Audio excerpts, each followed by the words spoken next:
and welcome back to my channel. This is Sophie speaking, as always, and today I have my coffee with me because I thought I would just make a chit-chatty video about some tips of how to maintain a vegan lifestyle, because I've had a couple of interesting conversations over the weekend with a few good friends of mine, and they've asked me about how to maintain a vegan lifestyle or how to even start.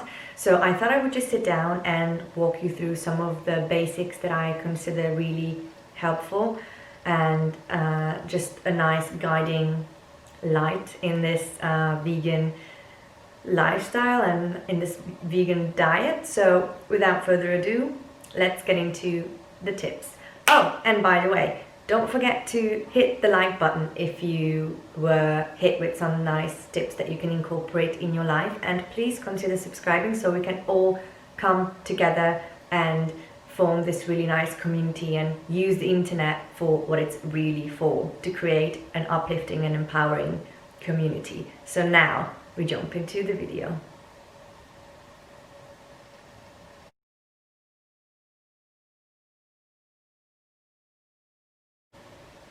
So now you've come to the realization and decision that you would like to become vegan. Now, where do you start? I think it's really, well, first of all, I salute you. That's, I think, one of the best decisions that you can make in your life, and it's a really good way of taking charge and just finding hope in general, but that's a whole other story, I think. So a really good way to start, even before you go out and restock on every single vegan item that you can get your hands on, it's a good start to investigate and to turn to your initial reason of why you were interested in becoming vegan in the first place, because this is a multi-layered lifestyle and there's more facets to it than we realize, but there's just more aspects to it than we normally talk about, because I normally emphasize food, but there's the animal lives that you save, there's the environmental aspect, there's the food, and there's the ethical aspect. And I think when I'm asked about why I'm vegan, it really depends on the day and my mood. Of my reason to become my reason of being vegan really varies with my mood and my day, and most of the days it's for the animals, other days it's for my health, and some other days it's for the environment and for the better good of everyone on this planet. So try to find your initial why, try to find why you became interested in the first place in this lifestyle, and do your research on that, because the amount of research and videos and documentaries can be overwhelming, especially the slaughterhouse footage, especially those ethical documentaries. I'm not telling you not to watch them, but if your initial reason to go vegan is because you had a health scare and you want to just optimize your health, I think starting out with your initial why and just reinforcing that positively and doing your research in that domain will help you ease into the slaughterhouse videos. So I think it's good to find your why and just personalize your research, and because research cannot be over exaggerated. That's what I want to say. I'm not sure. I think caffeine is making me speak a little bit less efficiently, but let's drink it anyway. So, long story short, find your why and do the research on that, because research is important.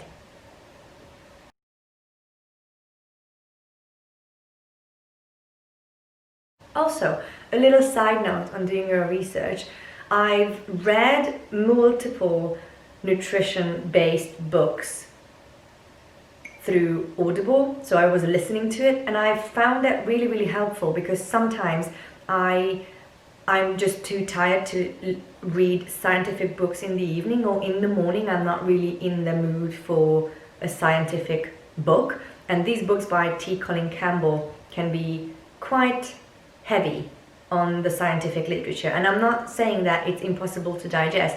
All I'm suggesting is it's really easy to listen to them and to have it in your ear and someone's talking to you, and it's really nice and just very convenient. So that's how I've read 3 of these books, which I will also link below.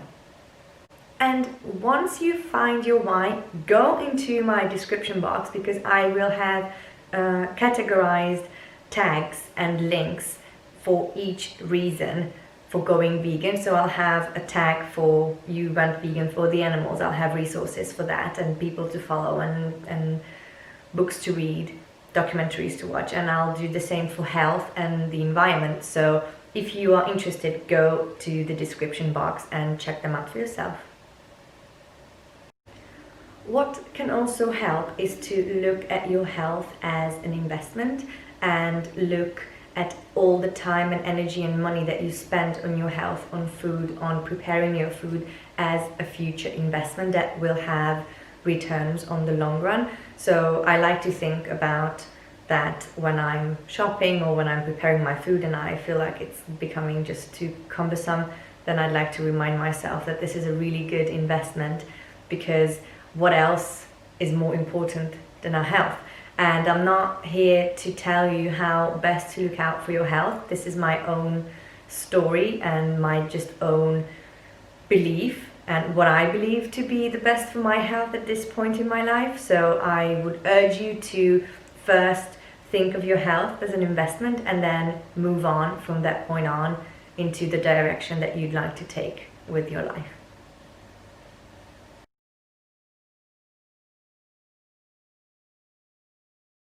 In my previous video, when I talked about why I'm vegan, I explained that I follow a whole food plant-based diet, and that's not necessarily the same as a vegan diet. Let me explain.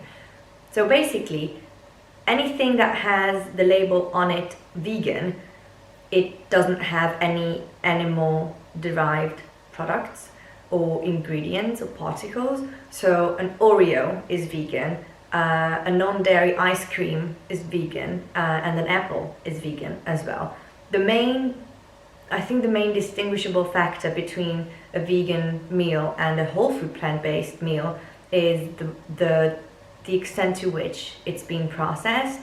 And the way I like to look at it is that my diet should be built up from whole food, plant-based ingredients and have as little processed food in it as possible. So anything that has a long ingredient list that doesn't make sense to you, for instance, you can't really decide how to pronounce something on the ingredient list even though it says it's vegan, like a vegan creme fraiche or vegan butter or vegan, like a fake meat replacement or a tofu sausage, even though you could also look out for more wholesome ingredients. The shorter the ingredient list, the better on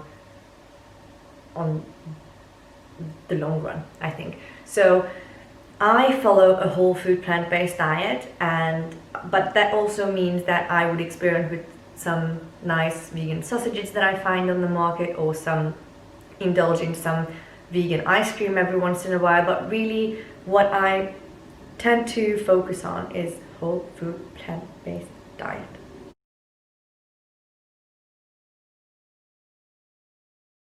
So once you've decided that you want to go vegan, I think the next step is to decide how you want to do that. Do you want to do it cold turkey, or do you want to do it step by step? This is a very important factor to decide, and you have to know yourself. And personally, I've done it step by step, but I know people who've done it cold turkey.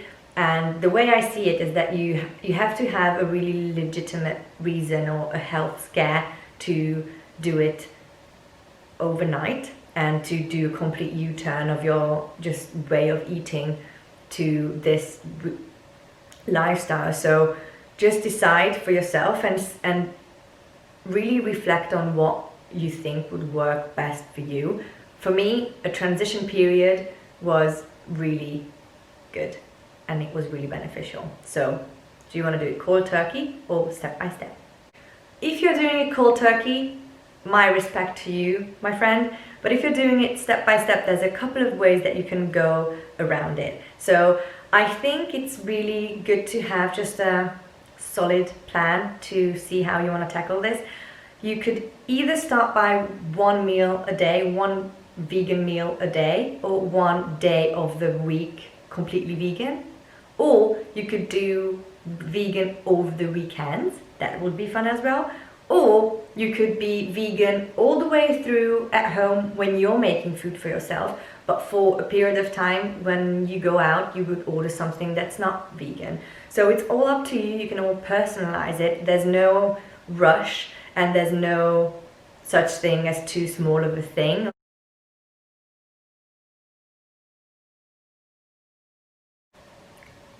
So don't overcomplicate your meals and your snacks.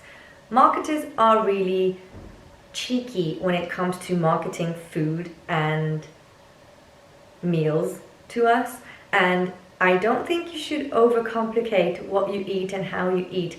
Oatmeal for breakfast with cinnamon, apple, banana and seeds, you're done. You could have baked potatoes for lunch with some steamed vegetables and maybe some vegetable cream soup and a takeaway pad thai for dinner. And for snacks, you could have an apple, you could have a handful of seeds, you could have some smoked almonds or a medjool date or a banana. It shouldn't be complicated. It's not complicated. Just reach for the simple foods and do yourself a favor and don't overcomplicate eating for yourself, because it's not complicated at all. I just realized that I completely forgot to film an outro and a goodbye section for this video. So this is everything I had to say for now. Thank you very much for watching, and if you watched all the way until this very end, I thank you very much, and I will see you in my next video. Until then, take care and I'll see you soon.